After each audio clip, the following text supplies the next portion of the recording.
Hello, hey IG. So I've been having a conversation about setting boundaries lately.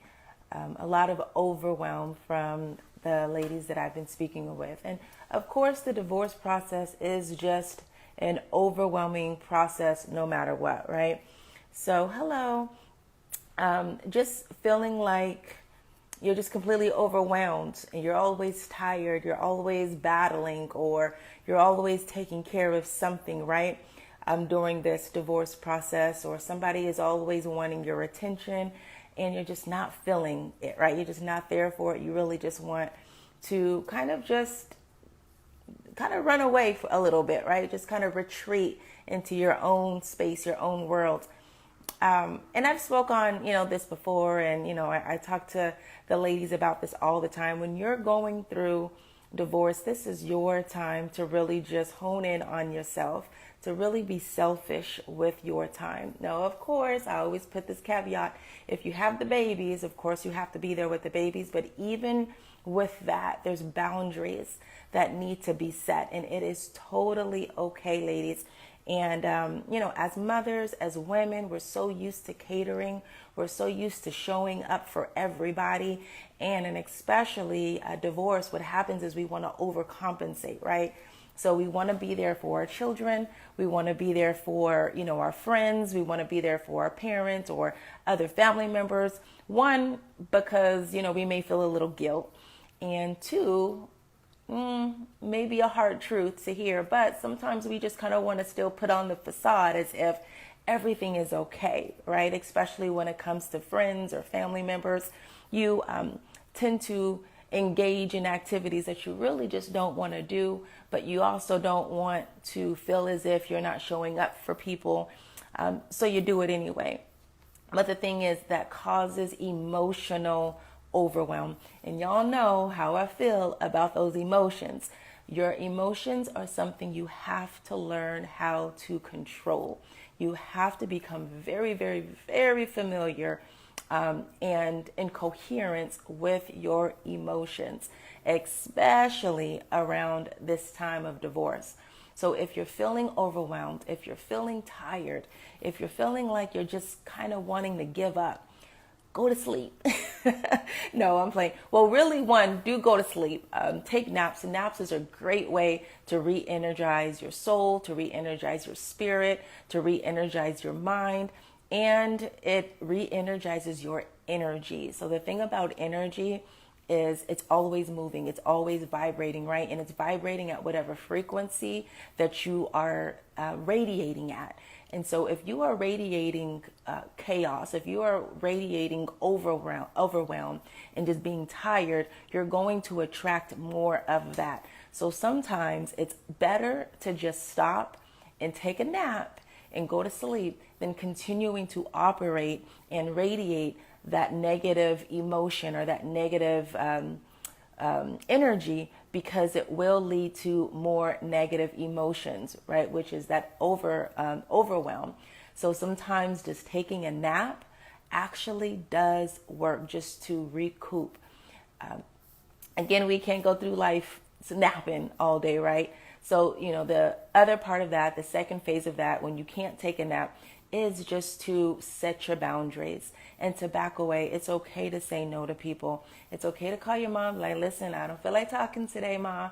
Or, your ex is trying to negotiate some things. It's okay to shut that down for a minute, because you have to get to the point where you are stable in your emotions and in your mind. If you continue to push and push yourself, you are just going to max out, right? You're going to break at some point, physically, emotionally, mentally check out. And that's what you don't want to do. You don't want to have a complete break. But if you continue to force it, just like that rubber band, if you continue, to pull it and to feel that tension, to expand on that tension, at some point it's going to snap, right?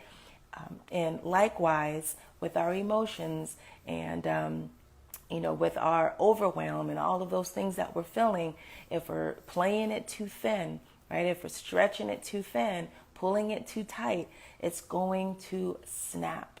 And that's just not what I want for you. Ladies, believe me, I've been there.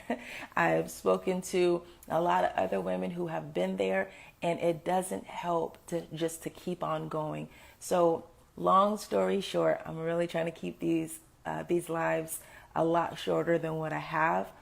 One, if you're feeling the overwhelm, take a nap, okay? Secondly, set boundaries for yourself. It's okay to say no, not right now, later.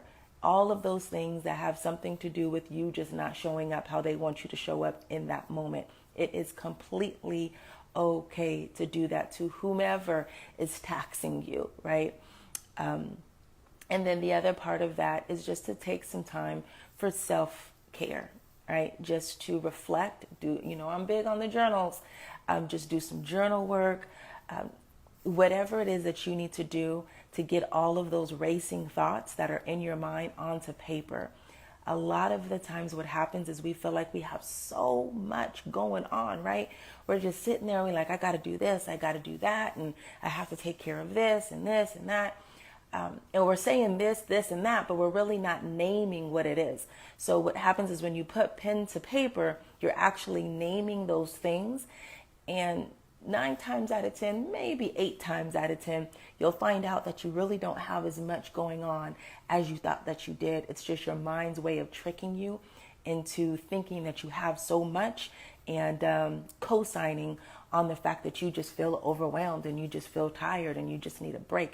You might really only have like 3 or 4 things that are really pending that you really, really need to do right now. But your mind has taken and your emotions has taken those 3 or 4 things and turned them into something that feels like 20 things, right? So just writing those things down really helps, just kind of lays everything out and brings some cohesion, brings some clarity into your life. It calms you down so that you can see it, you can list it out. What I do when I'm feeling overwhelmed, even now, of course, it doesn't have anything to do with my divorce, but just overwhelm in life is just to list those things out by priority. I'm going to do this first, this second, this third. And that way, after I take a nap, I know what I need to do first, second, and third. And I'll get back to life and everything else after I've taken a beat, right? After I've taken a moment. So these are just principles that are good in life in general and something that you should adopt just, whenever in life, not only going through a divorce, but going through a divorce, specifically speaking about a divorce, you're under such a weight of stress, right? Typically for a lot of people. And you need to have these things in place, right? You have to make this a normal part of your everyday because you are really trying to stay above bar. You need to stay above bar in order to begin to create the life that you want moving forward. You cannot operate in your future while still under the compounds of stress from your past and in your present, right? And so as much as we can live in the future, that's where we want to be. When we're living in the past, that's when stress comes, right? That's when fear comes up. We already know what the past looks like, right? And if we're living in the past, we're projecting it onto our future. And in other words, we are prophesying, ladies, what our future is going to look like by how much time we are spending looking into our past, right? Because the longer we spend looking at our past, the more we're going to react right now in our present the same way that we have always reacted in our past. And if we continue to react the same way and do the same things that we've done in the past, the known, we will continue to bring the known into our future, right? And that's not what we want. That's not what thriving after divorce is all about. That's not what the free and clear method is all about. The free and clear method is being free from your past, being very clear about where you are now and moving into your future, your desired future, right? So that is all I have for you today. I hope it blessed you today. And take care. Love you. Take some time for yourself. Go take a nap when you need it. I don't care if it's a 15-minute nap. Hey, even 10 minutes, get it in where you can. Change the frequency, change the vibration. Okay, when you change the vibration, everything around you changes as well. Remember, you are a reflection of your inner being. And if your inner being is chaotic, you are going to attract more chaos, right? So go to sleep so that you can reset. Alrighty, take care. As always, if you guys have any, you ladies have any questions, please, guys, please stop DMing me. I do not work with men. Maybe one day, but probably not. I don't know. I'll just be obedient to what the Spirit tells me to do. But right now, the Spirit is not telling me to work with y'all. But I love you. I love y'all. But that's just not my calling in this season, right? But anyhow, you ladies, if you have any questions, if you want me to talk about anything, or if you just need an ear, right? Hit me up on DM. I'm always there available for you guys, for you ladies. Talk to you soon. Have a blessed Sunday. Bye.